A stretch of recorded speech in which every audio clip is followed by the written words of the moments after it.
Welcome to Learning English, a daily 30-minute program from the Voice of America. I'm Ashley Thompson. And I'm Dan Novak. This program is designed for English learners, so we speak a little slower, and we use words and phrases especially written for people learning English. Coming up on the program, I report on research into growing crops on Mars. Dan Friedel and Gina Bennett have a story on the popularity of vinyl records in Brazil. Brian Lynn has the science report on laser communication in space. Later, Jill Robbins and Andrew Smith present the lesson of the day. But first, for future humans to survive long periods on Mars, growing food on the planet is a must. It would be too costly and risky to rely on rocket deliveries to meet the food needs of colonists.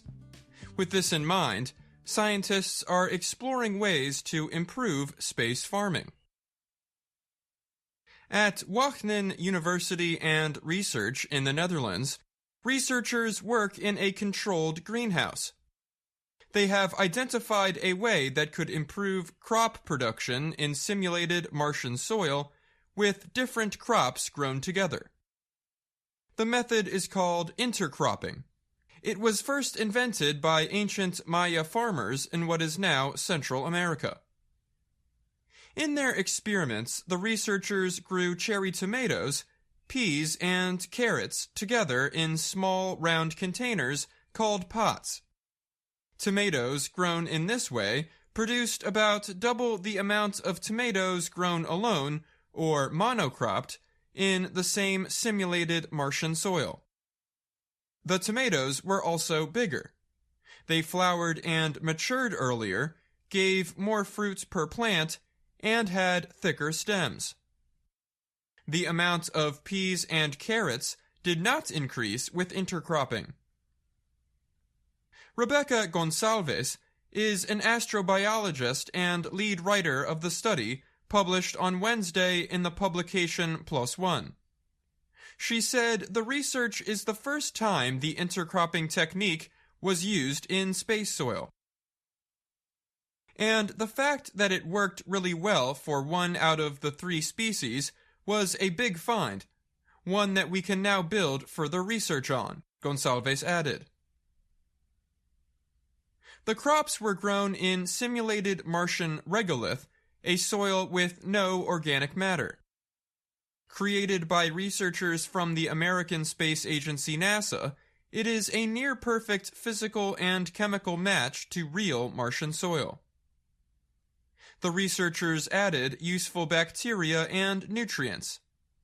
They also controlled the gases, temperature, and humidity inside the greenhouse to match conditions expected in a Martian greenhouse. For now, human bases on Mars are only seen in movies. But NASA, for example, is developing ways to send people to Mars in the 2030s. Mars is really far away. A flight now would take about 9 months. If you want to live there as humans, you will have to grow your own crops at the site, said study co-writer Wieger Vomelink. He is a plant ecologist at Wageningen and head of BASE, a company that develops lunar and Martian greenhouses. Flying in food is very costly and also vulnerable. Our main goal is to use as much as possible from the resources at the site, he added. Intercropping involves growing plants with properties that could help each other grow. The method makes the best use of resources, including water and nutrients. The researchers said the tomato plants in intercropping may have benefited from being close to the pea plants. That is because the peas are good at turning nitrogen from the air, with the help of bacteria introduced into the soil, into an important nutrient. The carrots produced fewer crops from intercropping, and the peas had no change, Gonçalves said. It is very important how you select the crop species that you combine, because the tomato did profit from the peas, but the carrot most certainly did not. This was probably due to lack of light. The tall tomato and pea plants did outcompete the carrot by taking light from it. Vomelink added.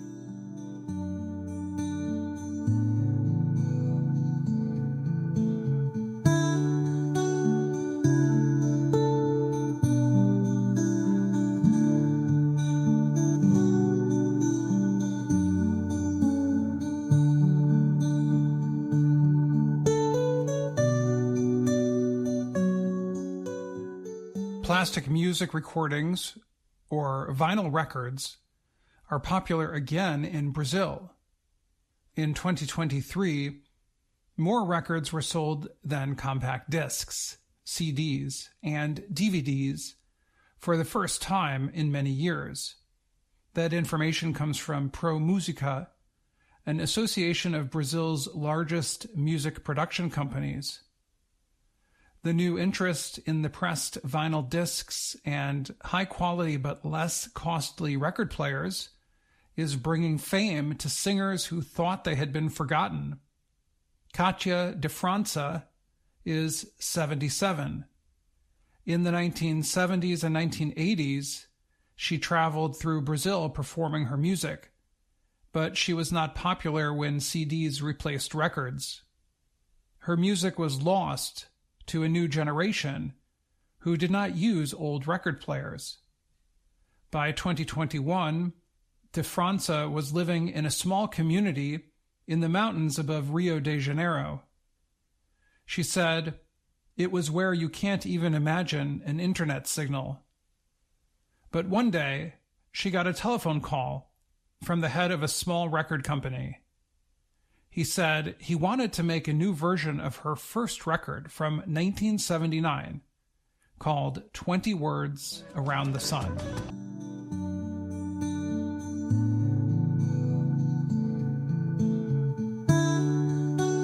This must be a prank, de França thought at the time, but it was not. The producer wanted to make more copies of her 40-year-old record. Today, at 77, de França is again traveling Brazil, performing her music for new fans. Her new fame is part of a rising interest in records.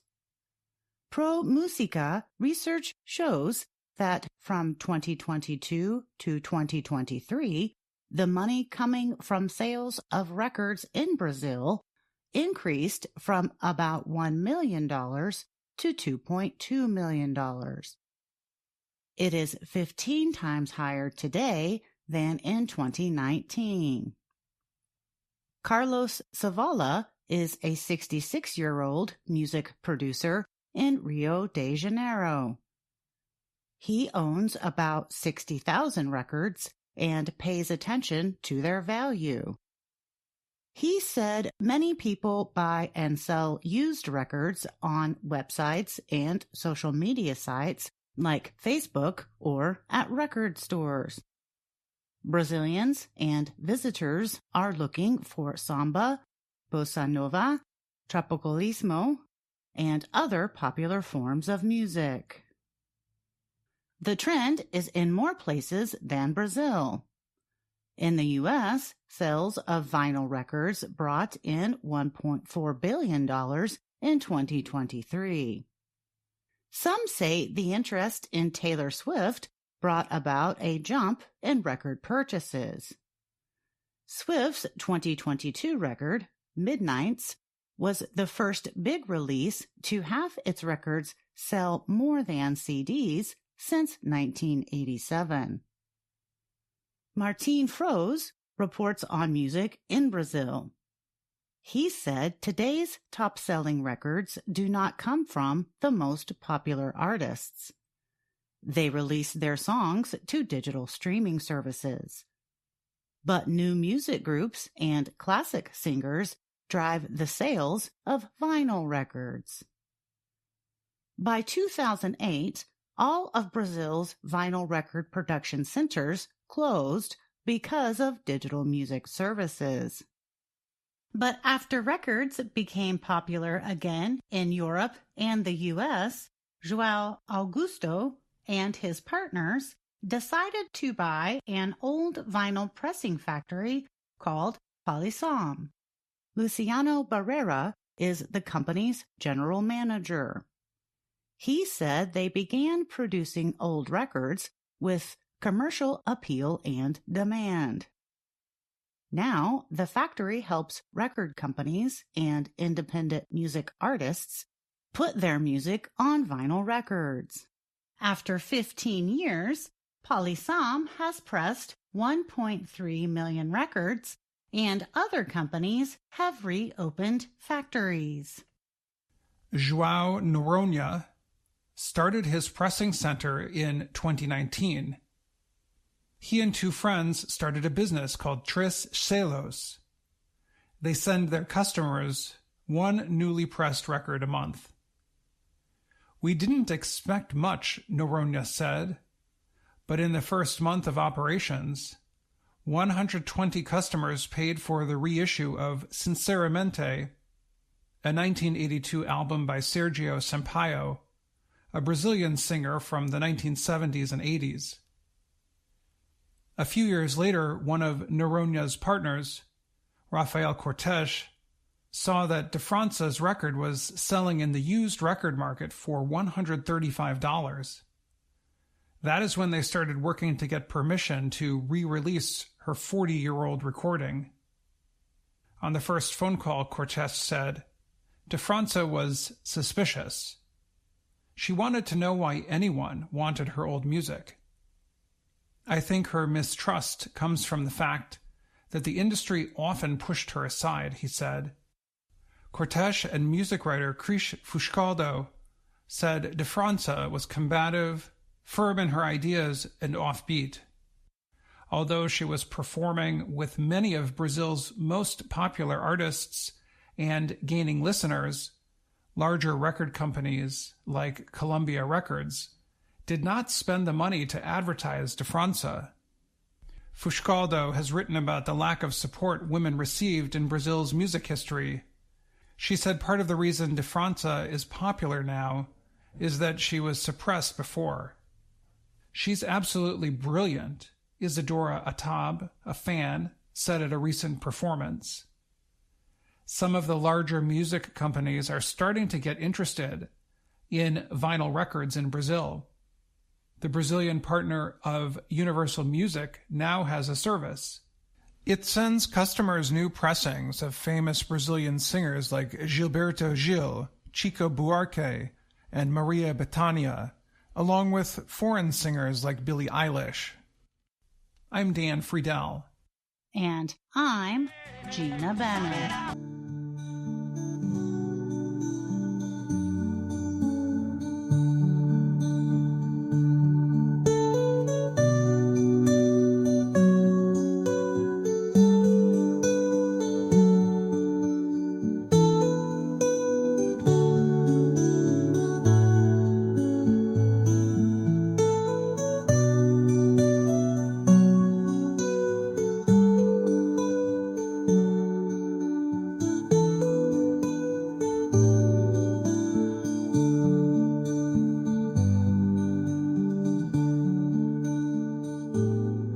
The American Space Agency, NASA, has completed a new experiment that sent data over 226 million kilometers in space. The result marks a major improvement over previous tests that measured data transfers over 31 million kilometers. The method is known as Deep Space Optical Communications, DSOC. The high-speed transfer technology uses lasers to send large data files over very long distances. NASA is looking to the method to improve or upgrade existing communication technology. Traditionally, NASA has depended on radio communications to send data back and forth through space.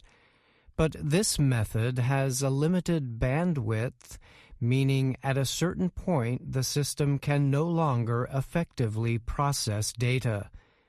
So the agency is seeking to use the new method to support new technologies and planned trips to the moon and other places. NASA officials say the DSOC system will be able to transfer huge amounts of science data through space. This is especially needed for large data files as well as high-quality images and videos sent from space. The DSOC system is based on laser technology. Laser communications are also known as optical communications. NASA explains that the technology will permit up to 100 times more data to be sent back to Earth than current radio wave systems. Much like fiber optics replacing old telephone lines on Earth as demand for data grows, going from radio communications to laser or optical communications will allow increased data rates throughout the solar system, NASA said in a statement. NASA said the laser system works with signals that exist at near-infrared wavelengths. Data transferred by laser takes the form of bits, the smallest pieces of data a computer can process. These bits are contained within the laser's photons. NASA is testing the DSOC on its Psyche spacecraft. Psyche was launched in October 2023 on its way to observe a mostly metal asteroid. The experiments involved a device aboard Psyche. It was able to send data to and receive data from a telescope in California. The agency estimates it would take about 9 weeks to transmit a complete map of Mars back to Earth with current radio frequency systems. But with a laser-based method, the time would be cut to 9 days. Also, laser communications equipment is smaller and requires less energy. Laser-based communication has already been demonstrated in low Earth orbit and on the Moon. But the research team working on the DSOC project said this is the first time the method has been successfully tested in deep space. Meera Srinivasan is a project leader at NASA's Jet Propulsion Laboratory in Southern California. She said in a statement the system was able to transfer about 10 minutes of data during an experiment on April 8th. Srinivasan said the result represented an important new milestone for the project. The asteroid Psyche is traveling to is also called Psyche. It is believed to be made mostly of metal. NASA expects the spacecraft to travel about 3.6 million kilometers over 6 years to reach the asteroid. Developers of the system say when Psyche is at its farthest point from our planet, the DSOC system's photons will take about 20 minutes to travel back to Earth. I'm Brian Lynn.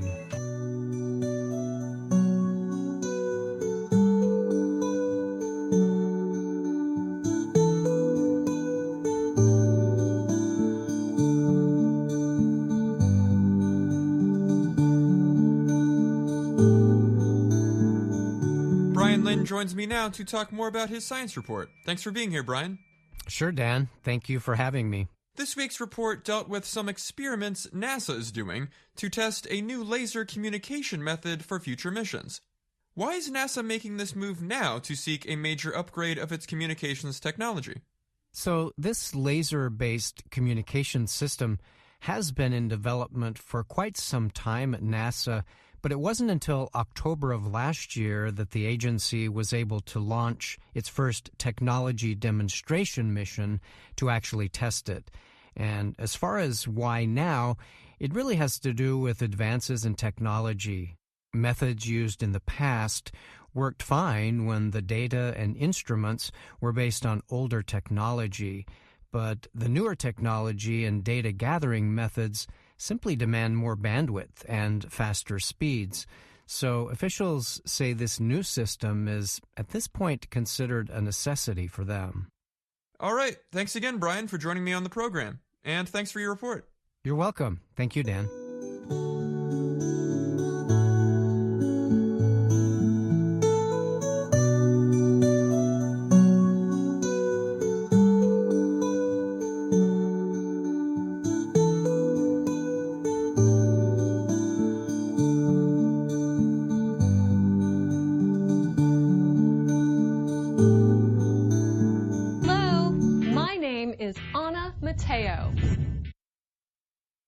My name is Jill Robbins.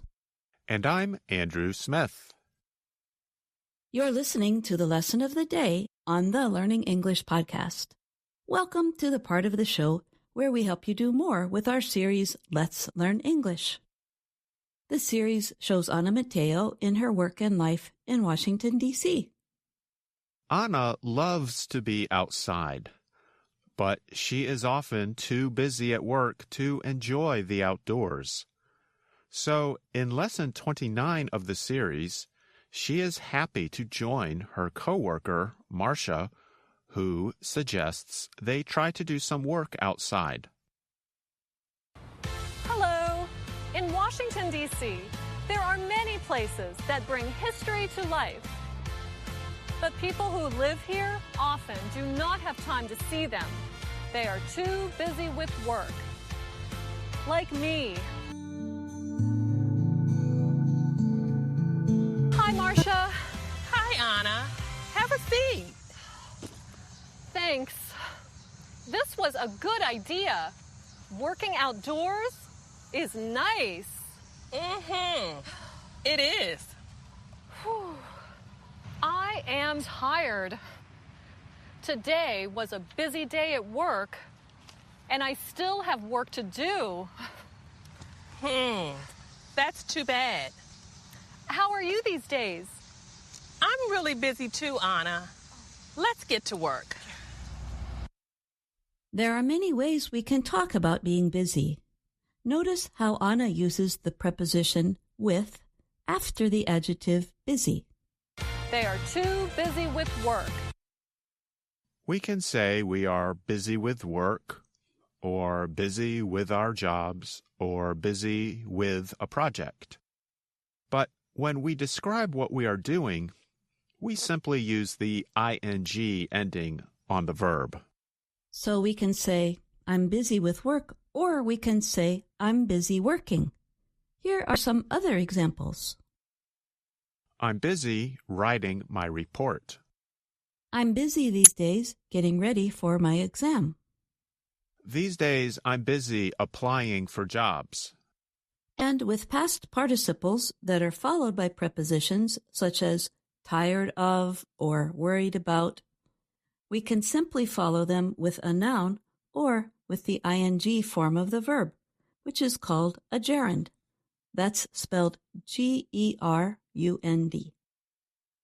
And the gerund works just like a noun. So we can say, I'm tired of work, or I'm tired of working. We can say, I'm worried about the cost, or I'm worried about spending that much money. A bit later in Lesson 29, Anna and Marcia talk about childhood dreams. They talk about what, when they were children, they hoped to become in the future as adults. Let's listen. In fact, I wanted to be, don't laugh, President of the United States. Stop! I know, it's a silly childhood dream. I'm sorry. It's not silly. Guess what I wanted to be? What? When I was a kid, I studied the stars and planets. I wanted to fly into outer space. You know, Marcia, childhood dreams are important. They are, and it's good to remember them. The word dream can be a noun or a verb. And when it's a verb, it can be followed by two different prepositions. We use dream of to express what we wanted to become when we were young. And we use the ing gerund after the preposition of. So Anna dreamed of becoming president, and Marcia dreamed of becoming an astronaut. The other preposition after the verb dream is about. We use about to express a particular subject of our dreams. For example, I can say, last night I dreamed about Jill's dog. I hope she was a good girl in your dream. She was. When we want to express dreams for our future, we tend to use the preposition about followed by a gerund. For example, we can say, Oh, I dream about going to Paris one day. Oh, me too, Andrew. Or we could say, we dream about finding a new home for our family. We can also use dreamed about in the same way as dreamed of to talk about childhood hopes. So, Jill, did you dream about becoming or doing anything in particular when you were young? I wanted to be an astronaut too. I cut out all the stories in the paper about the space program, and I watched live as the first humans walked on the moon. But then I found out you had to be a man and in the military, two things I didn't think were possible at the time. Well, some of those things have changed. Yeah.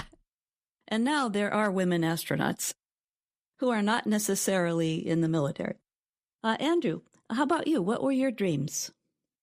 I don't think I had any very specific dreams of what I wanted to be, but maybe for a few months I dreamed about becoming a professional tennis player. But I think I dreamed more about interesting places to travel. And now that I think about it, I did dream of going to the highest mountain in the world, to Mount Everest. But I do agree with Anna when she says, You know, Marcia, childhood dreams are important. And the dreams we have as adults are important as well. You can tell us about what you dreamed of doing when you were a child, or about your dreams as an adult, by writing to us at learningenglish@voanews.com or putting your comments under this video on YouTube. And if you want another way to practice your English, just do an internet search of songs with the word dream in the title. You will probably find more songs than you could ever listen to. That's because most of those songs are about love. And that's a topic for another day. For now, we hope you've enjoyed today's lesson of the day on the Learning English podcast. And you can learn more on our website, learningenglish.voanews.com. You can also find us on YouTube, Facebook, and Instagram. Thanks for listening to the lesson of the day on the Learning English podcast. I'm Jill Robbins. And I'm Andrew Smith. And that's our program for today.